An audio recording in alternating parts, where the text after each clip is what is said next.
이 세상을 창조하셨습니다. 하나님은 누구실까? 이때 우리가 가장 먼저 말할 수 있는 게 바로 창조하신 하나님이시다. 이것을 이야기할 수 있어요. 좀 그런 게 있잖아요. 제가 누군지 좀 궁금할 때, 그렇죠? 나는 누굴까? 궁금할 때.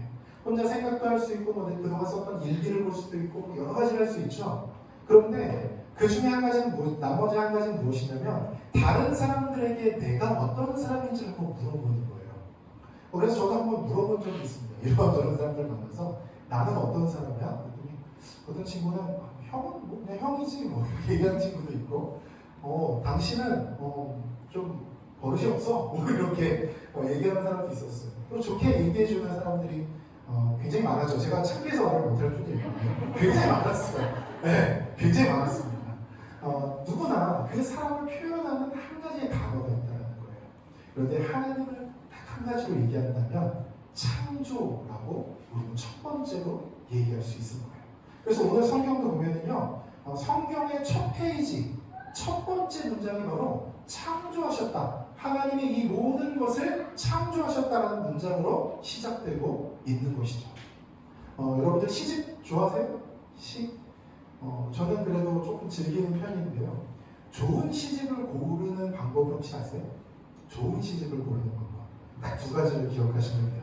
먼저 첫 번째는 무엇이냐면 시집의 제목인 시를 한번 읽어보는 거예요. 보통 시집의 제목은 그 수많은 시 중에 하나의 제목을 싣거든요. 그래서 그 제목이 있는 시를 읽어보는 거예요. 두 번째 방법은 무엇이냐면 그 시집을 딱 폈을 때 첫 번째 나오는 시. 이게 바로 좋은 시집을 고르는 두 가지 방법입니다. 왜 첫 번째 시가 중요할까요? 그만큼 시인들이 공을 들였기 때문입니다. 시인들의 인터뷰 같은 걸 찾아보면요, 첫 번째 시가 나오지 않아서 100편이 넘게 시를 썼는데 시집을 못 내고 있습니다. 이런 인터뷰들이 있어요. 왜 첫 번째 시가 그렇게 중요할까요? 그 첫 번째 시가 그 모든 시집의 얼굴이기 때문입니다. 핵심 가치이기 때문이에요. 거기에 모든 정신이 응축되어 있기 때문에 첫 번째 시가 중요한 거예요. 여러분, 성경 역시 마찬가지입니다. 성경의 첫 번째 1장 1절, 만약에 하나님이 우리처럼 좀 부족한 분은 아니지만 우리 같은 어떤 인간적인 작가였다면 하나님이 성경을 다 써놓으시고 첫 줄이 안 나와, 첫 문장이 안 나와, 이렇게 하셨을 거예요. 아마 수많은 시인과 소설가들이 고민하는 것처럼 첫 문장, 도대체 첫 문장을 어떻게 쓸까? 그런데 하나님은 완전한 분이시기 때문에 그런 고민이 없으셨겠죠. 그리고 가장 완전하신 분이기 때문에 가장 완전한 첫 문장을 성경에 써놓으셨을 겁니다. 그래서 우리는 믿고 보면 됩니다. 하나님은 믿고 읽는 저자예요. 첫 번째 문장이 그렇게 중요하고 우리의 모든 신앙생활을 좌지우지할 수 있는 그런 문장이라는 것이죠. 우리 같이 1장 1절을 다시 한번 읽어보도록 하겠습니다. 우리 천천히 곱씹으면서 읽어볼까요? 시작. 태초에 하나님이 천지를 창조하십니다. 여러분, 이 첫 문장에서 알 수 있는 것이 무엇입니까? 이 모든 세상을 창조하신 분이 바로 하나님이시라는 겁니다. 창세기 1장을 쭉 읽어보면요, 하나님이라는 말이 많습니다. 1장 1절에도 나왔지만요, 2절에도 보면 하나님의 영은, 3절에 보면 하나님이 이르시되, 계속해서 하나님이 이렇게 나타나고 있다는 거예요. 그건 왜 그래요? 하나님이 주어로서 반복적으로 나오고 있는 것이죠. 여러분, 잘 쓴 문장의 경우에는요, 반복적인 주어가 나오지 않아요. 여러분들이 책을 읽다 보면 반복적인 주어가 나오면 이거 좀 이상한데? 라고 생각을 하겠죠. 그런데 그 작가가 엄청난 작가인 거예요. 글을 정말 최고로 잘 쓰는 작가인 거예요. 그런데 그 작가의 글 속에 반복되는 주어가 나온다? 그럼 뭘까요? 다분히 의도가 있다는 것입니다. 의도가 있기 때문에 주어를 반복하고 있는 거예요. 성경의 첫 번째 장 1장은요, 하나님이 이 세상을 창조하셨고 하나님이 이 세상을 이끌어 가신다는 것을 강조하고 있는 것입니다. 그런데 여러분, 세상은요, 우리에게 자꾸 다른 주어를 줘요. 어떤 주어를 주죠? 내가. 자꾸만 나를 주어로 만들어서 세상은 이 모든 것을 뒤집으려고 하는 것이죠. 하나님을 믿는 사람들의 주어는 하나님이 되어야 됩니다. 세상은 자꾸만 그 주어를 바꾸려고 하지만 우리는 그것을 과감하게 떨쳐버리고, 아니야, 나의 인생의 주원은 하나님이야. 나의 인생의 주원은 내가 아니야. 나의 인생의 주원은 오직 하나님이야. 이 마인드를 갖고 살아가신다면 세상에 있는 모든 것들을 넉넉히 승리하실 수 있는 여러분들이 되시리라고 믿습니다. 하나님 다음에 나오는 단어는 태초라는 단어입니다. 태초. 여러분 우리 빅뱅 이론에 대해서 잘 알고 있죠? 아주 오래전에 136억 년인가요? 아주 오래전에 우주에 어떤 가스가 있었고 고온이 있었고 그 폭발이 있어서 이 세상이 거기서부터 시작되었고 계속해서 팽창되고 있다라는 이론이 바로 빅뱅 이론입니다. 많은 사람들이 이 이론을 받아들이고 있죠. 그러면 그 폭발이 있던 시기가 태초일까요? 그건 아닌 것 같아요. 그렇죠? 그 폭발도 뭐가 있었기 때문에 폭발이 되지 않았을까요? 그렇죠? 그러니까 과학자들은 그 이전에 있었던 일에 대해서는 한마디도 할 수가 없어요. 솔직한 과학자들은 다 그것은 알 수 없다고 이야기합니다. 그것을 바로 제1원인이라고 하는 것이죠. 이 여기 성경에 말하는 태초는요, 빅뱅 이전의 시간을 말합니다. 우리가 최고로 생각할 수 있는 이전, 빅뱅, 그것보다도 더 이전에 있던 시간을 성경은 태초라고 말하고 있는 거예요. 그래서 여러분, 폭발이 있었고, 계속 팽창하고 있고, 아메바로부터 어떤 생명체들이 존재해서 진화돼서 사람들이 만들어졌다라고 하는 말에서 우리는 주눅들 필요가 없습니다. 그 모든 것은 하나님이 만드신 태초를 넘지 못합니다. 물론 그 진화는 우리가 그대로 받아들일 수가 없지만 그 빅뱅 이론 자체도 우리가 받아들인다 할지라도 그 이전에 있던 시간들에 대해서는 도저히 설명하지 못합니다. 그런데 성경은요, 태초에 하나님이 계셨다라고 말씀하고 있습니다. 세상이 빅뱅으로부터 창조되었다고요? 그렇다면 그 빅뱅을 일으키신 분이 하나님일지도 모릅니다. 또 그 빅뱅이 일어날 만한 환경을 조성하신 분이 하나님일지도 모른다는 것이죠. 세상에서 아무리 설명하고 싶어도 설명할 수 없는 것, 그것을 성경은 설명하고 있는 것입니다. 그 이후에 나오는 단어는 무엇입니까? 천지라는 단어입니다. 천지. 여러분, 천지는 영어 성경에 보면 heavens라고 되어 있어요. 그리고 the earth, 우리가 살고 있는 이 지구를 이야기하는 것이죠. 왜 heavens일까요? 이 당시 사람들은요, 하늘이 세 개라고 믿었어요. 상층천이라고 우리가 얘기하는데, 하늘이 있고 그 위에 하늘이 있고 그 위에 하늘이 있다는 생각을 갖고 있었어요. 그래서 하늘들이라는 말로 성경을 기록한 거고요. 이 지, 땅, 이것은 우리가 살고 있는 지구를 생각하는 것이겠죠. 결국 이 세상의 모든 것, 온 우주의 모든 것을 창조하신 분이 하나님이시라는 것입니다. 이 질문을 해결하지 못하고 인생을 끝내는 사람들이 많습니다. 나는 왜 있지? 나는 어디로부터 와서 어디로 가지? 내가 이 인생을 살아가야 될 이유가 뭐지? 물론 가족에게서 찾고 여러 가지 꿈을 이루고 현실을 이겨내는 것에서 우리가 이유를 찾을 수 있지만요, 그건 완벽한 해답이 되지 못해요. 그냥 주어진 것이기 때문에 그 주어진 것에서 우리가 해답을 찾는 것이죠. 그런데 성경은 보다 근본적인 해답을 우리에게 주시는 겁니다. 이 모든 것을 창조하신 분이 하나님이시기 때문에 우리는 그 하나님을 믿고 따라가야 된다. 그리고 그분의 뜻대로 우리의 삶을 살아가야 된다. 그것을 1장 1절은 말씀하고 있는 것입니다. 1절의 마지막 단어는 무엇입니까? 바로 창조입니다. 창조하심이라. 여러분, 글에는 참 여러 가지 장르가 있잖아요. 우리가 신문 기사 같은 그런 책 글이 있는가 하면은요, 또 어떤 사람들을 설득하기 위해서 쓰는 글들도 있습니다. 그런데 성경은요, 특히 성경의 첫 문장은요, 설명을 거부합니다. 설명하지 않아요. 하나님이 계시다고? 진짜 하나님이 계셔? 그럼 날 설득해봐. 한번 설명해봐. 이렇게 사람들 이야기하는데요, 성경은 그걸 거부하는 거예요. 그럼 뭐예요? 성경은 선포하고 선언하는 것입니다. 태초에 하나님이 천지를 창조하시니라 라고 첫 문장을 탁 쓰고요, 그것을 받아들이게 만드는 것이죠. 세상의 많은 종교들은요, 사람들을 설득하고 회유해서 자신의 종교로 포섭하고 끌어들이려고 합니다. 그런데 기독교는요, 하나님을 선포하는 거예요. 그 선포를 했을 때 그에게 믿음이 생길지 안 생길지는 하나님께서, 성령님께서 결정하는 거예요. 그만큼 기독교는 다른 종교와 다른 다른 것입니다. 여러분, 하나님을 믿을 때 말 그대로 믿음이 가장 중요합니다. 하나님이 태초에 천지를 창조하시니라 이 말씀이 믿어지고 나의 마음 가운데 들어오면 나의 삶이 변하고 나의 삶 가운데 모든 놀라운 역사들이 일어나게 되는 것입니다. 어려운 문제 가운데 승리하게 되는 것이고요. 여러분이 이 모든 믿음을 소유했으면 좋겠습니다. 이 믿음은 현재의 우리를 창조합니다. 현재의 우리의 마음을 창조합니다.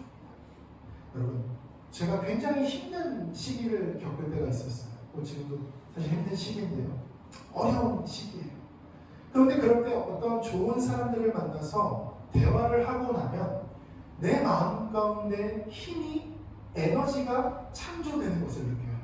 분명히 없었거든요. 너무너무 낙심하고 힘들었거든요. 그런데 좋은 사람들 만나서 좋은 이야기를 들으니까 내 마음 가운데 힘과 에너지가 창조되는 거예요. 또 어떨 때는요, 저한테 아이디어가 없었어요. 문제가 있는데 그걸 해결할 아이디어가 없는 거예요.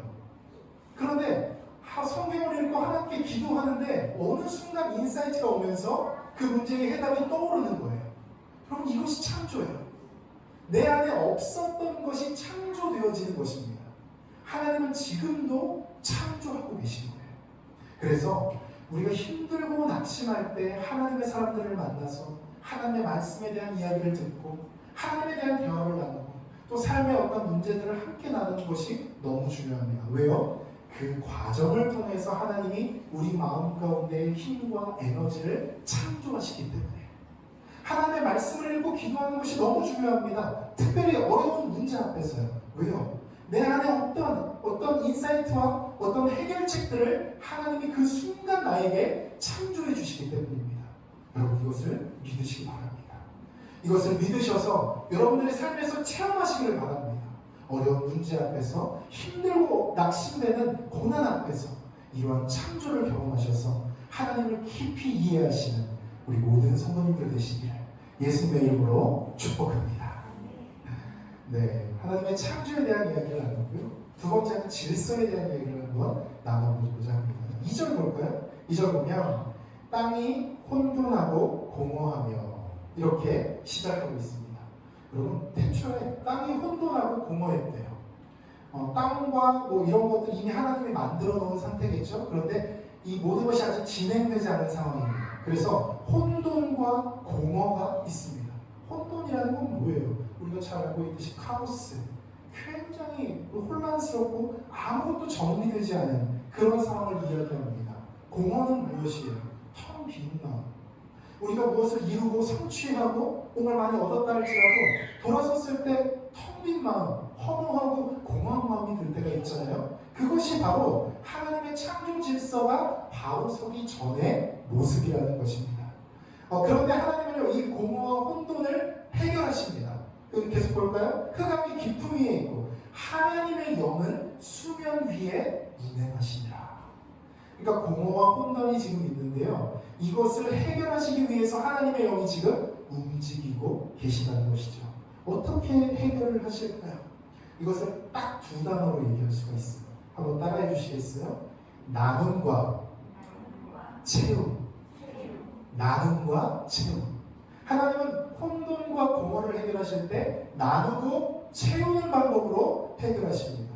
우리 1장 전체에 나와 있지만 하나만 볼까요? 3절 보면 하나님이 이르시되 빛이 있으라 하시니 빛이 있었고 빛이 하나님 보시기에 좋았더라. 하나님이 빛과 어둠을 나누사.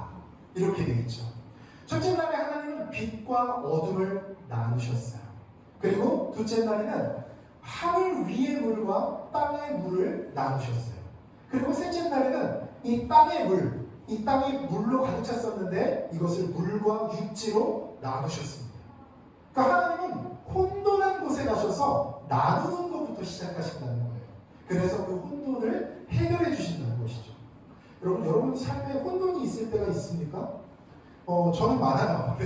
혼돈이 자주 찾아옵니다. 특별히 이제 애들 데리고 외출할 때 굉장한 혼돈이 찾아옵니다. 분명히 첫째한테 바지를 입혀놨는데 둘째를 입히고 있는데 벗고 있어요. 정말 큰일이에요. 그리고 나가려고 신발을 신었는데 이 신발 신는 거 정말 어려운 일인 것 같아요. 계속 안 신겠다고 안 신겠다고 떼쓰고 엄청나게 힘든 혼돈과 어려운 일이 있죠. 그래도 이런 혼돈은 우리가 물리적인 거니까 좀 해결할 수가 있어요. 그런데 마음의 혼돈이 올 때는 어떻습니까? 정말 최선을 다해서 준비하고 진행했던 일이 잘 안 될 때 어떻습니까? 저는 긴 시간 사역을 하면서 많은 상담을 나눴었는데요. 특히 남성분들의 상담은 대부분 이거예요. 최선을 다해서 준비했어요. 그런데 그것이 잘 되지 않는 거예요. 여성분들도 많이 상담을 나눴는데요. 이분들의 대부분의 문제는 관계의 문제입니다. 관계에 열심을 쏟고 이 사람을 내가 너무 정말 좋아해주고 많은 것을 갖다 주었는데 그 관계가 틀어진 거예요. 또 자녀와 남편과 이런 모든 관계가 좀 좋아졌으면 좋겠는데 내 뜻대로 내 생각대로 안 되는 거예요. 그런데 어떻게 할 줄을 모르겠어요. 수많은 관계들이 막 복잡하게 꼬여서 혼돈, 카오스 그 자체인 상황이 많다는 것이죠. 그때 하나님은 이 말씀 1장 2절의 말씀을 통해서 우리에게 마음을 주시는 거예요. 그 인사이트를 주시는 거예요. 뭐예요? 바로 나누는 것. 나누는 것을 통해서 그 혼돈을 해결해야 된다라고 말씀하시는 것이죠. 여러분, 우리의 많은 문제들은 나눔을 못하기 때문에, 나누지를 못하기 때문에 오는 문제입니다. 무엇을 나눌까요? 거룩과 세속을 나눠야 됩니다. 선과 악을 나눠야 됩니다. 하나님의 뜻과 세상의 뜻, 내 뜻을 나눠야 된다는 것이죠. 여러분, 세상이 이 마귀가 하는 가장 중요한 업무 중에 하나가 무엇이냐면요, 나누지 못하게 헷갈리게 만들어 버리는 거예요. 그래서 우리가 영화, 드라마, 뉴스, 많은 비디오들을 접하다 보면요, 특히 요즘엔 선과 악이 굉장히 혼재되어 있습니다. 예전에는요, 우리 드라마를 봐도요, 저 사람 악역이다. 딱 보면 보여요. 그렇죠? 그런데 지금은 그렇지 않아요. 악인데 선 같고, 선인데 악 같아요. 물론 다각적으로 사람을 표현하기 위한 어떤 그런 장치라면 저는 좋다고 생각합니다. 그런데 의도적으로 악한 것을 그럴듯하게 포장시키는 그런 어떤 콘텐츠들도 있다는 것이죠. 이런 것들을 우리가 주의해야 된다는 거예요. 이것을 나누지 못하면 세상 가운데 빠질 수밖에 없고, 이것을 나누면 하나님의 뜻대로 살아가서 이 혼돈과 무질서가 하나님의 질서로 회복될 수 있다는 것이죠. 여러분, 하나님의 사람 다윗이라는 사람이 있었습니다. 이 다윗이라는 사람이요, 하나님께 기름 부음을 받은 사람이에요. 그래서 왕이 될 그런 사람입니다. 그런데 현재는 왕이 아니었어요. 현재는 사울이라는 사람이 왕이었습니다. 근데 이 사울이라는 사람이 참 뭐라 그럴까요? 괴팍한 사람이었어요. 처음에 그렇지 않았는데 괴팍했습니다. 그래서 다윗을 죽이고 싶어 했어요. 심지어 자기가 창을 여러 번 던져서 다윗을 죽이려고 한 적도 있습니다. 결국 다윗은 쫓기는 신세가 됐습니다. 다윗은 잘못한 게 하나도 없었어요. 그런데 결국 쫓기는 신세가 되어서 계속 도망을 가게 되고 있었죠. 이미 자신이 왕이 될 것도 알았고, 또 그 사울이 하나님의 뜻대로 행동하지 않는 것도 알고 있었어요. 그러나 도망을 다니고 있었죠. 그런데 여러분, 이스라엘에는 동굴이 굉장히 많습니다. 지형상 동굴이 많아요. 그때 사울이 다윗을 쫓아와서 다윗이 그 동굴에 들어가서 자기 군인들하고 숨어 있었어요. 그런데 사울이 거기를 지나가다가 용면이 마려웠던 거예요. 근데 그 당시에 뭐 공중화장실이 있습니까? 뭐가 있습니까? 그러니까 그냥 그 어두운 그 동굴에 들어가서 그냥 대충 해결하는 거예요. 왕도 그냥 그러는 거예요. 그래서 이 사울이 또 이제 그걸 혼자 들어가야 되잖아요. 그 일의 특성이 좀 그렇지 않습니까? 네, 그래서 혼자 동굴로 들어갔습니다. 근데 그 동굴이 마치 다윗과 다윗의 군대가 숨어있는 동굴이었어요. 엄청난 큰 동굴이었던 것이죠. 그때 다윗의 주변 사람들이 이야기합니다. 사울을 죽이십시오. 사울이 혼자 지금 우리 앞에 있습니다. 사울을 죽이십시오. 이렇게 말해요. 그런데 다윗은 사울을 죽이지 않아요. 그리고 사울의 옷자락만 칼로 뺍니다. 그리고 사울이 밖에 나갔을 때, 그때 밖으로 나가서 내가 당신을 죽이지 않았다고 이야기합니다. 왜 죽이지 않았다고 얘기할까요? 하나님이 기름 부으신 종을 내가 죽일 수 없다는 거예요. 여러분, 사람들은요, 그 사울이 잘못된 사람이고 다윗을 괴롭히고 있고 다윗은 아무 문제 없는데 괜히 그 힘든 걸 시달리고 있잖아요. 그러니까 다윗, 당신이 사울을 죽여도 됩니다 라고 말을 해요. 그런 상황에서 당신을 먼저 공격했잖아요. 그러니까 당신도 그렇게 하면 돼요 라고 이야기하는 거예요. 그런데 다윗에게는 명확한 기준이 있었어요. 아, 이 말은 속된 말이구나, 이 말은 하나님의 뜻이 아니구나 라고 정확하게 판단할 수 있는 기준이 있었다는 거예요. 그러니까 그 말을 그대로 하지 않고, 아니야, 아무리 그래도 하나님의 종을 내가 죽일 수는 없어 라는 마음이 있었기 때문에 죽이지 않았습니다. 같은 일을 두 번 반복했어요. 물론 그것 때문에 더 힘들었죠. 그러나 결국 하나님께서 그를 왕으로 세워주시고, 왕이 된 이후에도 다른 왕을 죽이고 왕이 된 사람이 아닌 그런 왕이 되는 그런 은혜가 또한 있었던 것입니다. 여러분, 정확하게 나누실 수 있어야 됩니다. 관계의 어려움도, 사업의 어려움도, 성과 속을, 거룩함과 세상적인 것, 하나님의 뜻과 내 뜻을 나누지 않고 혼자 했기 때문에 문제가 생기는 것입니다. 여러분의 삶이 좀 더 단순하고 심플해지기를 축복합니다. 하나님의 말씀을 기준으로 모든 것을 나누시기를 축복합니다. 또 나누신 다음에 채우셨어요. 하늘을 나누시고 거기에 별을 채우시고, 땅과 물을 나누시고 물속에는 물고기를 채우시고, 땅에는 육상 동물들을 채우시고, 나중에는 사람을 그 자리에 채우셨습니다. 여러분, 나누어져서 깔끔하고 깨끗하고 심플해진 그 마음에 하나님의 말씀을 채우셔야 됩니다. 그래야 기준이 생겨요. 하나님의 말씀이 내 안에 있어야 기준이 생깁니다. 여러분, 아침에 큐티를 하고 큐티를 못하더라도 말씀 한 절이라도 읽고 시작하는 사람의 하루와 그렇지 않은 사람의 하루는 현저하게 다를 수밖에 없어요. 예전에도 제가 이런 일을 종종 했었는데요. 어느 날 그 친한 형님과 함께 교회에 갔습니다. 근데 이 형님이 막 손들고 찬양하고 이러다가 이제 교회에서 이제 딱 나오면 그 자동차가 이제 운전 중에 좀 문제가 생기면 바로 욕을 하시는 분이에요. 방금 얼마 전에 이렇게 찬양하고 막 그랬는데 누가 뒤에서 빵빵하거나 이러면은 바로 참 이게 한 샘에서 쓴물과 단물이 날 수 있구나 이런 생각을 하는 그런 형님이었는데요. 근데 그날따라 욕을 안 하시네요. 이거? 그래서 이상하다? 네, 형 무슨 일이야? 제가 이렇게 물어봤어요. 근데 그 형이 정말 간만에 아침에 큐티를 했다. 정말 오랜만에 큐티를 했는데 아침에 큐티한 내용이 인내하라는 큐티였다는 거예요. 여러분, 그 말씀이 아침에 읽는 말씀을 가격하는 것도 아니에요. 인내 두 글자가 머릿속에 있는 거예요. 그러니까 똑같은 상황에서 난 욕을 하고 싸우는 사람이었는데 인내하게 되는 겁니다.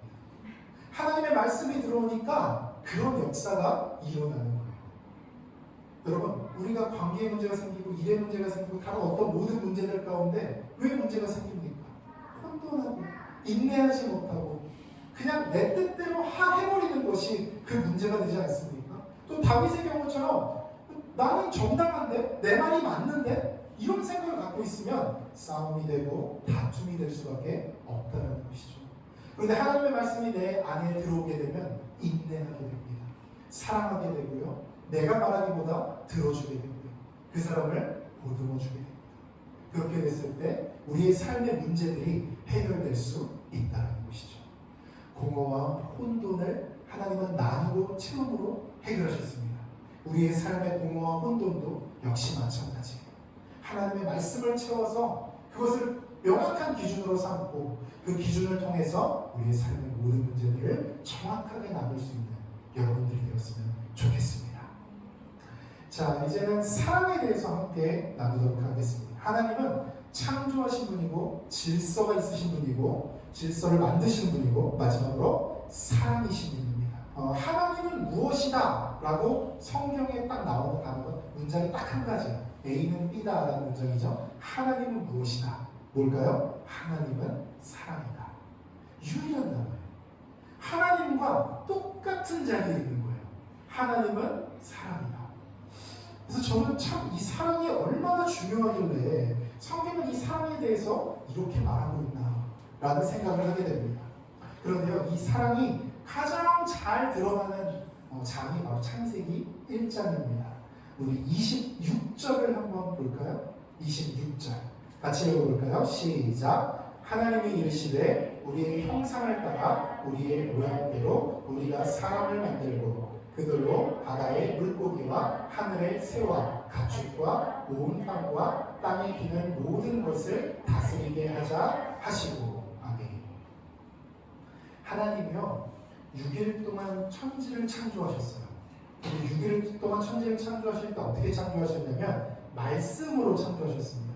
빛이 있으라, 뭐가 있으라 하면은 창조가 다 되는 거예요. 근데 6일째 마지막에 사람을 창조하셨는데요, 오늘 우리가 읽은 이 말씀대로 이 창조는 뭔가 달라요. 벌써 26절 초반부에 보면 막 회의를 하고 있어요. 하나님, 성령님, 예수님이 함께 회의를 하고 있어요. 우리의 형상을 따라 우리의 모양대로 우리가 사람을 만들자. 그러니까 이 창조는 먼저 계획이 있어요. 물론 다른 창조들도 하나님 계획하셨겠죠? 그런데 일부러 이 계획하심을 적어놓은 것입니다. 아주 심혈을 기울여서 작품을 만드는 그런 모양새가 나타나고 있는 것이죠. 그리고 그 사람을 하나님은 사랑하셔서 엄청난 권한을 부여하십니다. 그것이 바로 26절 마지막에 나오는 모든 것을 다스리게 하자라는 말입니다. 모든 것을 다스리게 하자. 여러분, 이것이 바로 사랑의 증거입니다. 이 시대에 많은 신화들이 있었어요. 성경 말고도 창조에 대해 기록한 신화들도 그때 있었습니다. 그래서 어떤 사람들은 거봐, 이 창조 신화가 있으니까 성경이 이걸 베낀 거야, 뭐 이렇게 얘기하기도 하는데요. 비슷한 창조의 내용은 있지만 그 핵심 내용과 어떤 사상은 정말로 다릅니다. 여러분, 그 당시에 있던 신화들은요, 사람을 신들이 창조했는데 어떤 용도로 창조했냐면 노예입니다. 노예. 신들이 그 당시 신화들은 다 의인화적인 요소가 많았거든요. 이 신들이 나 좀 건물 짓기 싫은데, 나 저거 뭐 하기 싫은데, 농사 짓기 싫은데, 야 그러면 우리 사람을 만들어서 그 사람들한테 그거 시키자. 그러니까 그 당시 많은 신화들은 사람들을 노예로 만들기 위해 신이 사람을 창조했다, 이런 사상을 갖고 있었어요. 근데 여러분, 놀랍지 않습니까?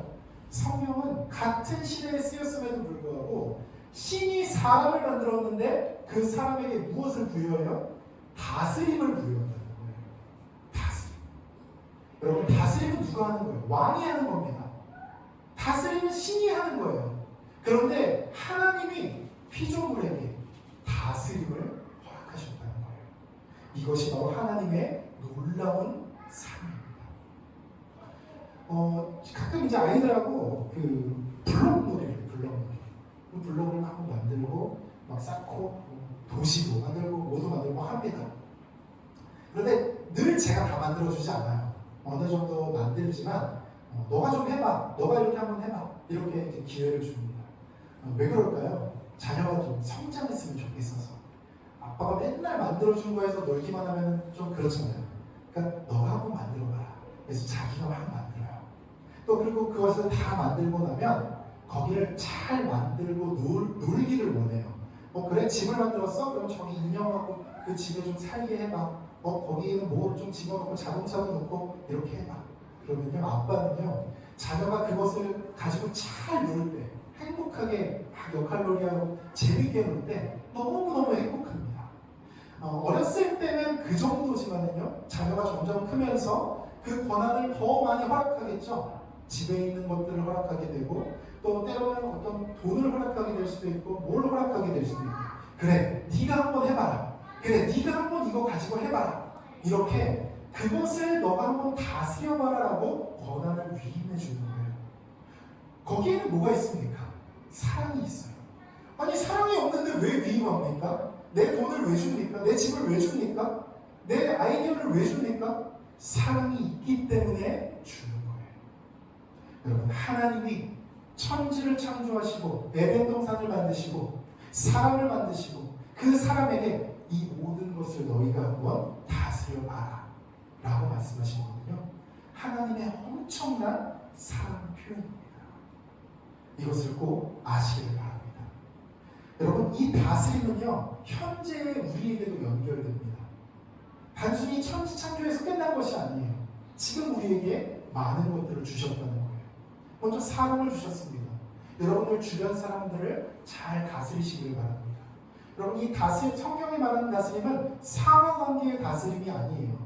물론 우리가 살아가면서 우리보다 윗사람도 있고 또 후배들도 있고 뭐 그렇지만 그 모든 관계를 하나님의 사랑으로 잘 아우르는 것이 바로 성경이 말하는 다스림입니다.